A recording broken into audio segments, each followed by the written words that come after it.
Hello, welcome back to GameSpot's coverage of E3 2013.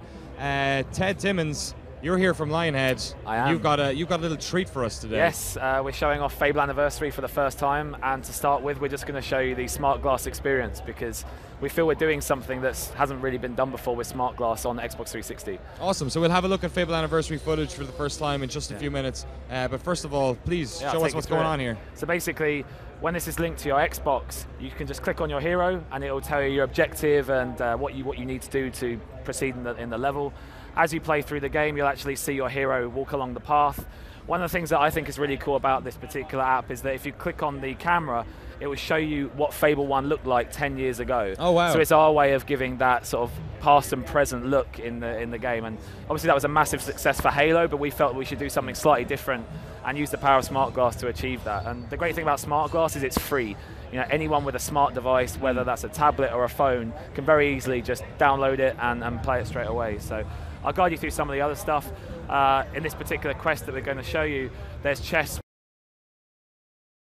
you click on, it actually just tells you what's in it. So it's also part strategy guide. So anyone who's playing at home, I like the idea that they can set up the map just next to them on the side as they're playing through. They can watch their hero run through the quest, and then whenever they feel like they need just that extra bit of information, they can interact with it. So I'll show you the next bit as well. For anyone that's familiar with Fable, of course the demon door is always really, really important. You can click on the demon door. It actually tells you what you need and what requirements to get in. So we're actually working very closely with Prima on this because we appreciate that some people might just not want the spoilers. Yeah, so we're working with them to work out, how is the best way that we can get this experience to players without entirely spoiling it for them. So I'll show you one of the last really cool things in this. If I go to the boss fight, which you'll see shortly with Twin Blade, if you actually look, you can actually see that there's some background story on Twin Blade that you actually don't get in the game. You've got a nice bit of concept art of the actual how he looked in Fable 1. And when we get back to the UK next week, when the show is over, once you've had a couple of days rest, yeah, exactly. We really want to implement an actual screenshot tool. Cool. So when we started on Fable Anniversary, one of the things I did was I went back and read all the original forums from 2004. I mean, that's the beauty of the internet; it's always permanent, right? And it's always there. It's also the worst thing about the internet. Exactly. So I went through, read it all, and what was amazing was back in 2004, people were taking photos with a camera, sending the film off to get developed, getting the film back, then scanning the photo in, and then with their 56K uploading it. So yeah, I think it's going to be a really nice feature when we Awesome. get it Well, thank you for showing us the SmartGlass integration, and I think it's about time we had a look at Fable Anniversary running for the very first time. Yes, this is really exciting for us because we actually haven't shown this off yet. My Twitter feed all week has just been demanding this, so I'm really grateful for you guys sparing the time. Not at all. Thank you very much for bringing it along. So yeah, explain what's going on here in terms of. This is obviously a recreation of the first game. Is this in a graphical sense, mechanically? What have you guys done? It's a full remastering. Obviously, visuals you can see instantly. We've updated absolutely everything: meshes, textures, the whole lot. We've redone all the audio. Russell Shaw, the original composer, is still at Lionhead. He's gone back, remastered everything for surround sound, so it sounds absolutely glorious. Widescreen support. It seems so trivial these days to have widescreen, but back in 2004, it was a pretty big deal. What you can see my colleague here, he's actually opening the chest. He's going to grab a piece of clothing, and now this particular quest was where you first met Teresa. So we felt this was a really appropriate quest to bring to the show because it's a fan favorite. Yeah, Teresa's obviously a major character. The before and after. And to talk about some of the other things, obviously you can still fart, you can still kick chickens, but now it's in full high definition glory. Just to remind people as well, this is running on a debug unit. This is very early. Exactly. So the frame rate still can be a little bit choppy at times, but we got plenty of time to look at all that stuff. Really, we just wanted to bring it here and show the Fable fans that one of their favorite games, for some people ever, as we found out this week, is being completely remastered for 360. So what were the biggest requests then from fans in having Fable back? Was it simply so they could just mine achievements on their new console so they could see it in HD? I think a lot of people just sometimes want an excuse to replay one of their favorite games. Sure. I've been really enjoying working on the achievements. We'll be revealing more about those over the next few weeks, but I think one of the things we've done with it that's really exciting is that Fable has always been about good and evil, choice and consequence, and we've tried to actually put that into the achievements. So it sounds a bit weird for now, but I'm trying to tease it a little out there. Good and evil, perhaps. I'll also mention that the save game system is completely new. Okay. So the save game system was ropey, let's say at best. So any Fable fans will just be able to know that now they can save the game whenever they like. Again, doesn't sound like a big deal now, but in 2004, it wasn't a very good experience. So in terms of making a game like this, redoing it again, there's obviously maybe a desire to add content to it, to maybe take some of the lessons from sequels into it. So was there anything perhaps from the more recent Fable games that you guys have decided, you know what, maybe that could have been... So we've got a really good team working on this. I was actually a tester on the original title. Some of the guys that I'm working with have worked on like Fable 2, Fable 3, Fable A Journey. So I'm looking at it very much from the perspective of the fanboy. I'm the guy that wants to throw in more content and change everything and that kind of thing. But the guys are keeping me grounded. It's like we're walking rather than running, which is very sensible. So you guys trying to stick as close as possible? Yeah, to I mean the things that we are looking at is providing the Fable 2 control scheme as an option. Okay. So we realise that there are people out there that are going to want to play it pure in its old 2004 format.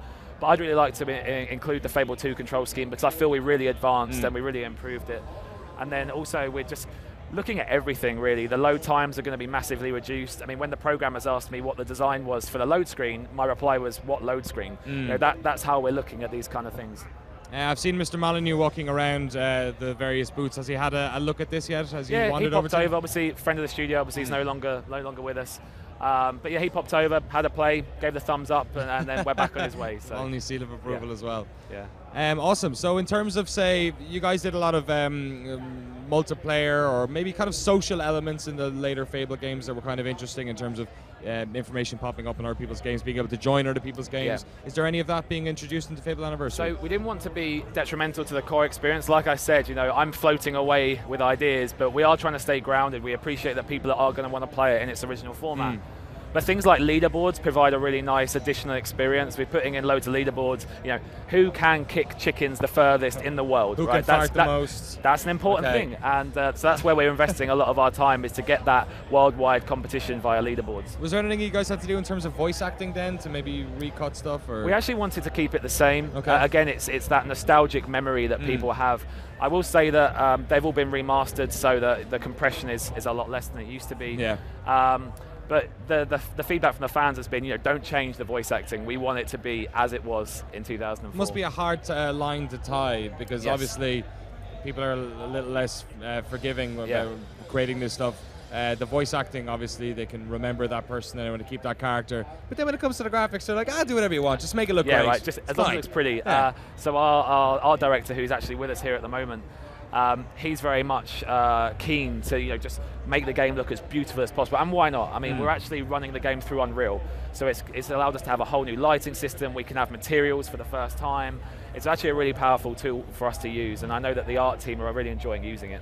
Is there any possibility of being able to swap back to the old Fable art style maybe during the game? Yeah, so one of the things that I briefly showed on the SmartGlass was the ability to look at Fable 1 as it used to be, and that's how we really want to maintain this past and present feel, because I love SmartGlass. When I first heard about it, I thought it was an awesome piece of technology, and I love the idea that you can actually click on the screenshot and you can actually hold it side by side. There's no swapping. You can directly compare shot to shot, and I think that's quite a nice little feature.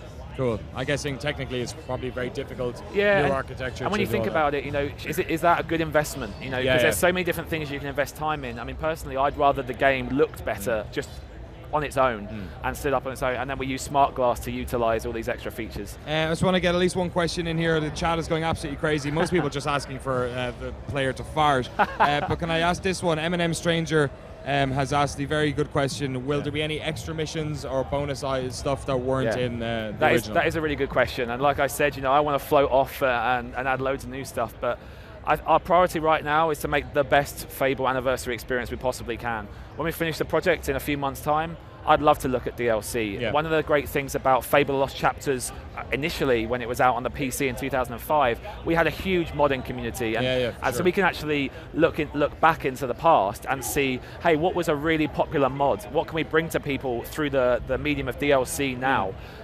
So yeah, keep your eyes peeled. I would love to, the team would love to, but we just don't want to lose focus right now. Cool. Well, Ted, thank you so much for bringing Fable Anniversary here.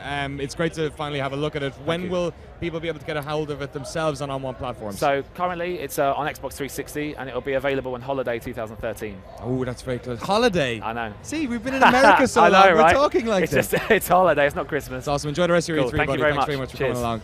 Stage 2 keeps on rolling. We've got loads of great games coming up, including Scribblenauts Unlimited. Or not Scribblenauts Unlimited. That's been out for ages. What am I talking about? Scribblenauts Unmasked. So if you like comic book heroes and you like the Scribblenauts, stick around. We're back in 5 minutes. Awesome.